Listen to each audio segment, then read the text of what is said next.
Um, Staying with the theme of the INSS, but now moving back to the technology arena, Liran Antebi will be speaking with us. Liran is a senior researcher at INSS, specializing in advanced, I guess, the next generation of weaponry, robotics, autonomous weapons, that kind of thing. And with that, let me invite up Liran.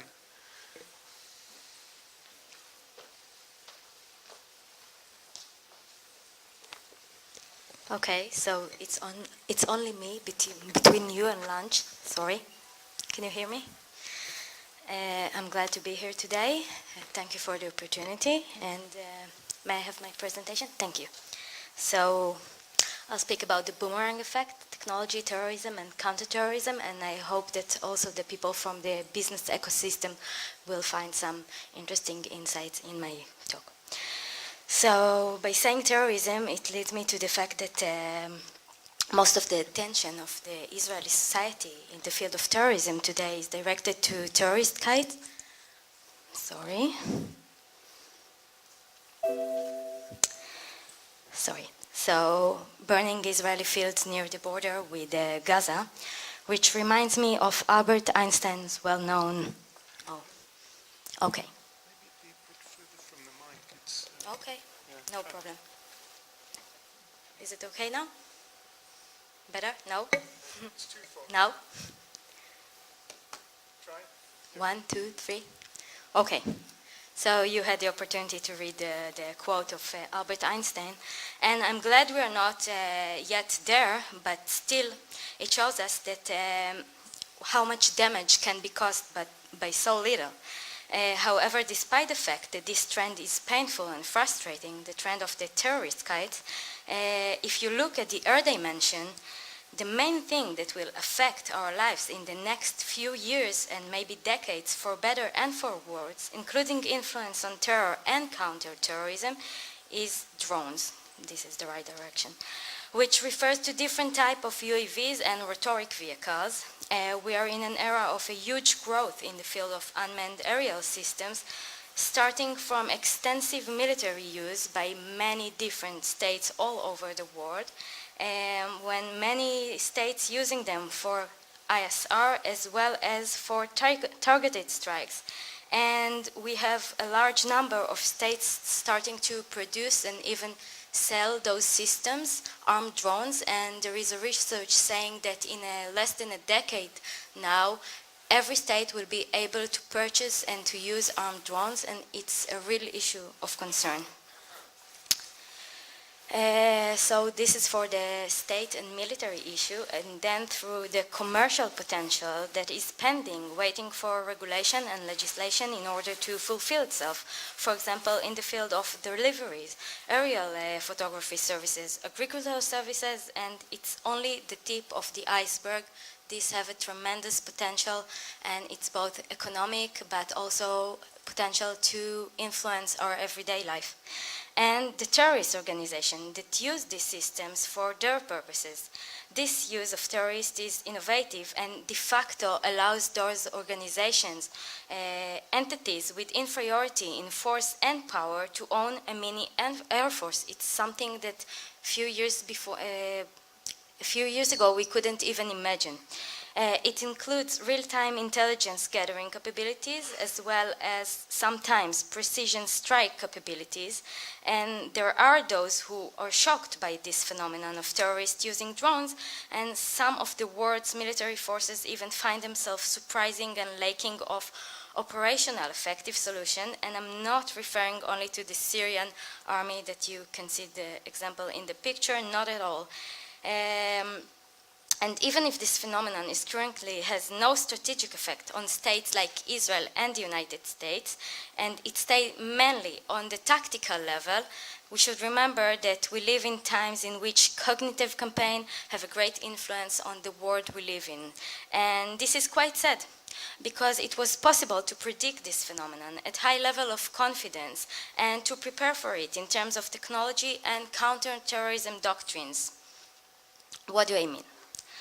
For many years, whether if by market research or reports of institutions in countries such as the United States and Israel, it was possible to understand that a big change was about to begin and that large number of cheap, simple, and easy to operate systems would soon be available for the use of almost everyone. In my opinion, it's attributed to a broader phenomenon of our era, coming from the field of economic or business management, which is named disruptive innovation.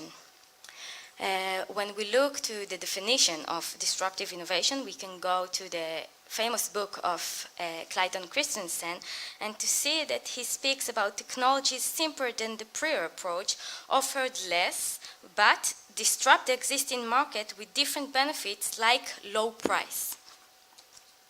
The change has occurred, for example, in the computing market in the 90s, 80s, and we all know how it's influenced our everyday life and how the world looked like. It took place in photography market at the beginning of the 20th century, and it's currently taking place in the field of UAVs. In the past, it requires millions of dollars in order to own UAV ISR capability. Today, you can get low-grade version of those capabilities, but in cost of several $100s only. Systems that you can purchase on the internet with no supervision of any regulation, and those systems are very simple to operating. They not required very long training. Many non-state actors are within those who are using those systems, and there are between non-state actors that using them, and the terrorists are part of them. They are operating them all over the world for different purposes. And one of the field leaders is unfortunately Hezbollah. So if someone can click on the video, Hezbollah is as a terrorist organization supported by Iran, can make use of advanced military-made systems side by side with cheap, improvised, simple systems, as you can see on the video running behind me. The video showing us strikes against another terror organization with a drone that costs something like $200. And when Hezbollah is acting against other terror organizations, especially in Syria, he doesn't need very sophisticated systems, but when it's trying to act against Israel, he needs the military-made systems of Iran, and he can do it both, and it makes him a very smart organization, part of what makes him a very smart organization. Hezbollah, of course, is not alone. He's just one example, but we have Hamas using systems, cheap ones most of the time. Can you click to the next slide, please? And we also have others. It's not working anymore. Thank you. We also have other examples all over the Middle East and in other places in the world. They are also adopting, all of them adopting those systems for their own use. In an age when flaming kites shows us how much damage can be caused with so little, such a video of the Chinese electric company, and if you can click on the video, please, seems to me very disturbing. If you think about what a terrorist may achieve with such a drone with a flamethrower, and this is something very cheap, very simple to operate that they use in order to actually protect the life of their workers, but at the end of terrorists, it can be actually terrible. As I said before, many countries find themselves challenged by this phenomenon that I like to call, when it refers to something more general than just drones, the boomerang effect. Click, please. The boomerang effect is a situation which countries with technological superiority invest a lot in science and technology, but then, like a boomerang, this technology comes back to us. And this time in negative way, when terror organizations are using it, when you are usually not prepared or ready for it. For example, in Israel, a report was published a few months ago who revealed that although the challenge has been known for several years, there is a dispute between the police and the Air Force regarding who is responsible to handling with the drone threat.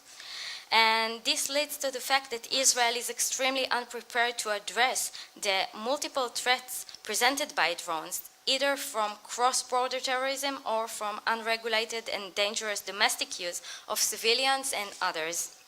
It's also influenced our ability to use those systems in a civilian market and enjoy the benefits we can achieve from them.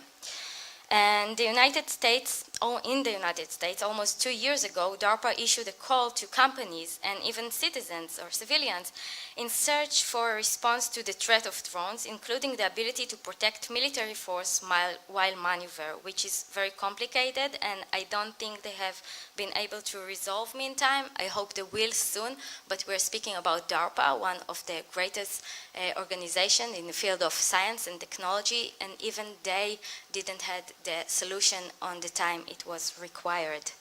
And the drones threat also come up at 2016 Nuclear Summit, when simulation or a war game forced the world leaders to face the question of how they would react if terror organizations such as ISIS would spread a radioactive material above a Western city by a drone and lead the killing of thousands. And they said that it might be more influential than 9/11 itself.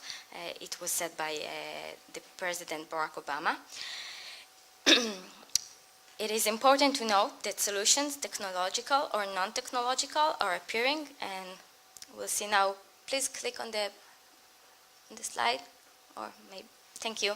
So you can see one of the non-technological solutions. It is not operational and won't be operated because the birds are too afraid to operate in a crowd, but it's very interesting and out-of-the-box solution.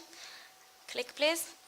And we also see individuals that may be disturbed by their neighbor drone finding solutions that they can purchase and use. Some individuals even produce, click please, simple and very cheap solutions themselves. Thank you. So we also have very cheap solutions, like we have very cheap threats. At the same time, most countries and organizations still find it difficult to create full defense from this threat. Moreover, they find it difficult to allow the extensive use of these systems in a way that will provide services and greater economic benefit. Based on the example of, click please. Based on the example of drones, the question arises whether we can better prepare to cope with the boomerang effect, the wider boomerang effect regarding other technologies. And the good news is that, in my opinion, it's completely in our hands. Just as we had the information about the potential of UAVs in the past, we have now the information on a range of fields that will undergo disruption, and some of them are already starting to be cheap, available, and simple to operate. And it's even fairly easy to imagine the potential threat that exists if terror organizations will start to use them. So I'm starting to bring the nightmares that Yoram Schweitzer refused to bring to you. And I don't want to give any ideas, so it will be very general. So although the threat is easy to imagine, it is not easy and simple to prepare to counter it. This is due to the fact, click please, this is due to the fact that we live in large bureaucratic state that needs time to make a change. So if we need time, let's take the time by preparing in advance and not under fire. Let's start preparing today for the necessary change that creating stimulating program to deal with the technological challenges to come. You don't need a crystal ball today. Click, please. And another one, you don't need a crystal ball today.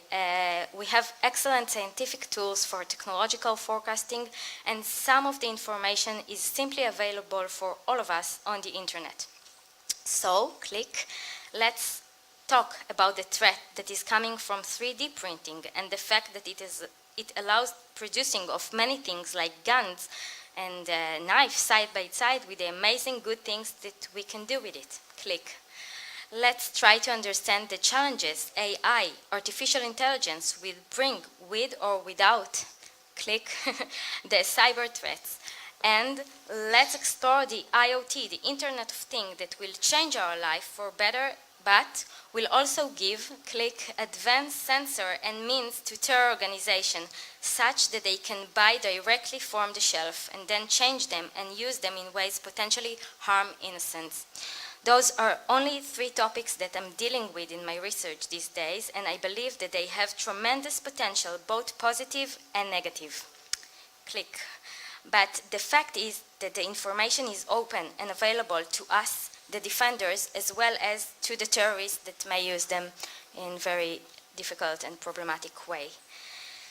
In order to deal with the challenge, Click, it is necessary to invest in research in the field. It is necessary to invest in international cooperation. Click. And then it is necessary to create regulation, legislation, and finally develop counter systems and doctrines for their operation.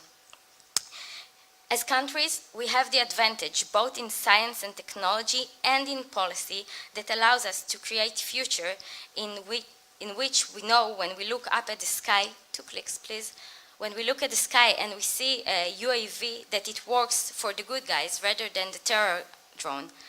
And in general, as states and developed societies, we have the ability to create a future in which technology serves us in the most positive manners, Click, and also protect us from those who try to harm the routine of our life, the democratic and liberal values of us, and even our life themselves.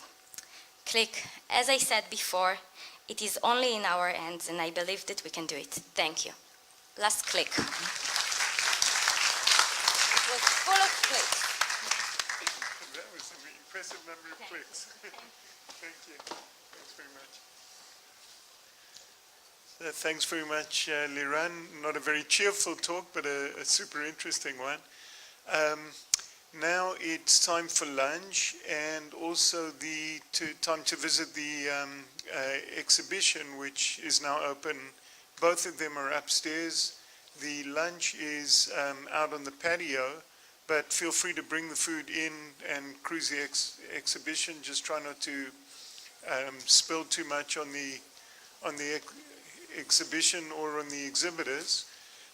Please try to be back here at 2 for Joe Lieberman and Amos Yadlin. Thanks.